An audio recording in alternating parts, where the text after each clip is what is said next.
여러분 안녕하십니까, 진성호입니다. 자, 그동안 논란의 중심에 서 있던 이용구 법무부 차관이 결국 사과를 했습니다. 그렇지만 사과하는 형식이나 내용이나 상당히 실망스러웠습니다.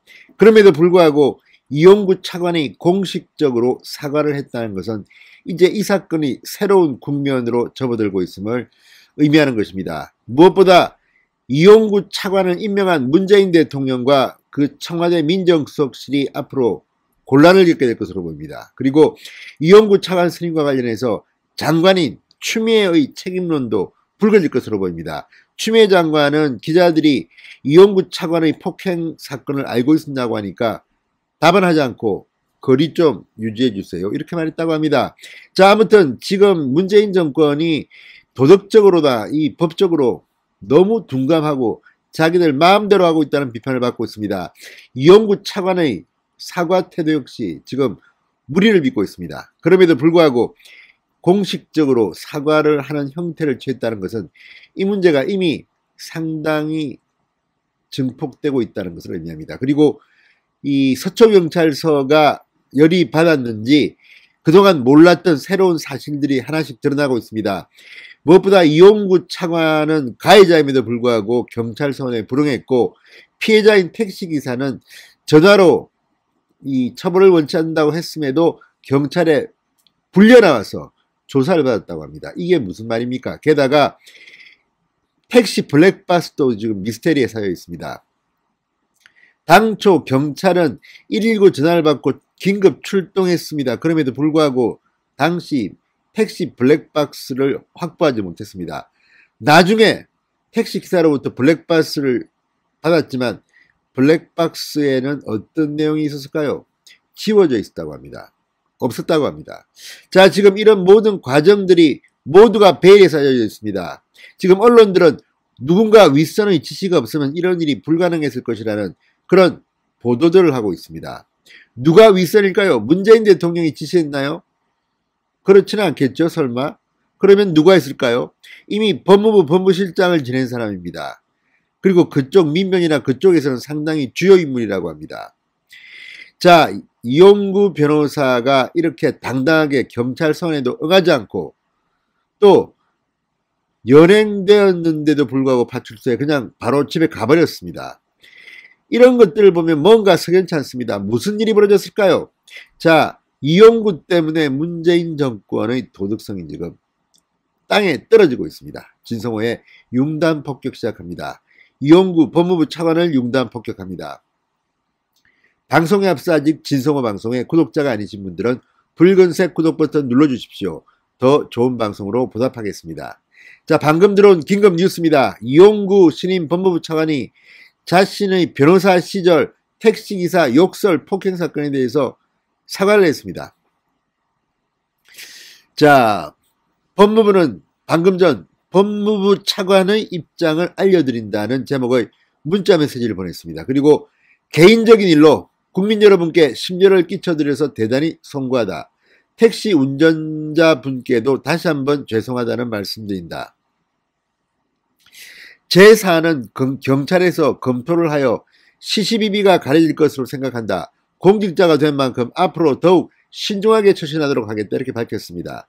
이걸 사과라고 합니까? 무슨 정말 아유. 자, 어쨌든 일단 사과는 했습니다. 그런데 문제는 제 사안은 경찰에서 검토를 하여 시시비비가 가려질 것으로 생각한다. 경찰은 믿을 수가 없습니다. 검찰이 수사해야 됩니다. 이미 이용구 차관은 시민단체에서 검찰에 고발당했습니다. 검찰이 제대로 된 수사를 하기 바랍니다. 그리고 공직자가 된 만큼 앞으로 더욱 신중하게 처신하도록 하겠다. 공직자 자격을 박탈해야 됩니다. 또한 개인적인 일이라고 했습니다. 개인적인 일로 국민 여러분께 심려를 끼쳐드려서 대단히 송구하다. 개인적인 일일까요, 이게? 자, 어쨌든 이런 이용구 차관의 사과가 나왔습니다. 이건 뭘 의미하겠습니까? 일단 잘못을 시인했다는 것이기 때문에 추미애 법무부 장관의 위상에도 상당히 큰 변화가 있을 겁니다. 이런 자를 법무부 차관으로 문재인 대통령이 임명하는데 다 책임이 있는 겁니다. 그리고 무엇보다도 청와대 민정수석실은 요즘 뭡니까? 매일 놉니까? 변창흠 국토부 장관 내정자도 그렇고 전부 다 이런 깜도 안 되고 이런 인품도 안 되는 것으로 보이는 평가받는 사람들을 고위공직자의 인사 스크린을 통해서 통과시킨 그 무능함에 정말 깜짝 놀랍니다. 자, 지금 서초경찰서는 이 이용구 때문에 지금 완전히 바보가 되고 있습니다. 어떻게 이들은 판례도 모르냐, 법률 적용도 제대로 할 줄 모르느냐, 특가법이냐, 아니면 단수 폭행이냐. 이 문제에 대해서 이미 결론은 나와 있지 않습니까? 특가법을 해야 됩니다. 그런데도 불구하고 봐주려고 이렇게 한 게 아니야. 그리고 또 하나 정황들이 지금 상당히 충격적인 것들이 나오고 있습니다. 무엇보다도 이 이용구 차관이 변호사 시절 술에 취해 택시기사의 멱살을 잡고 뭐 이렇게 했는데도 그냥 단수 폭행이고 택시기사가 원하지 않는다? 처벌을 원하지 않는다? 택시기사는 전화로 그렇게 이야기했는데도 경찰서 나와! 조사를 했습니다. 이용구 변호사는 소환에도 불응했습니다. 그런데도 제대로 조사도 하지 않고 이렇게 덮어줬습니다. 이게 뭘 의미하겠습니까? 누군가 보이지 않는 누군가가 작용한 겁니다. 그렇게 생각할 합리적인 의심이 들 만합니다. 자, 경찰 등에 따르면 지난달 7일 오후 밤 11시 37분 112에 남자 승객이 목을 잡았다는 택시기사의 신고가 접수됩니다. 당시 변호사 신분이었던 이용구는 술에 취한 채 차 내에서 잠들었다가 자신을 깨우는 기사의 멱살을 잡은 것으로 파악됐습니다.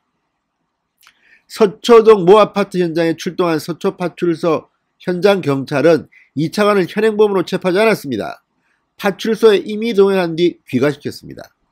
자, 당시 현장 경찰은 이 블랙박스를 확보하지 못했습니다. 자, 이게 바로 문제입니다. 블랙박스를 확보하지 못하고 한참 뒤에 이 블랙박스의 SD카드를 택시기사에게서 확보합니다. 그렇지만 현장 상황이 녹화된 내용은 없었던 것으로 파악됐습니다. 이걸 믿어야 합니까? 왜 현장에서 이 블랙박스를 기본 중에 기본인데? 자, 그러니까 지금 경찰은 일부러 봐주려 한 게 아니야. 현행범으로 체포도 하지 않고 그냥 임의동행했다가 풀어줬습니다. 그리고 블랙박스도 확보하지 않았다가 나중에 블랙박스 SD카드를 택시기사한테 확보했는데 그 안에는 녹화 내용이 없다고 합니다. 이게 말이 됩니까? 택시는요, 블랙박스에 다 녹화를 해야 합니다. 그래야지 무슨 일이 벌어졌을 때 확인을 하고 범죄가 일어났을 때 그 물증이 되는데 이게 없었다는 겁니다. 누가 지었습니까? 이거 수사 제대로 해야 됩니다. 이 택시 블랙박스가 저는 가장 중요한 거라고 생각합니다. 이걸 이따위로 서초경찰서가 했다?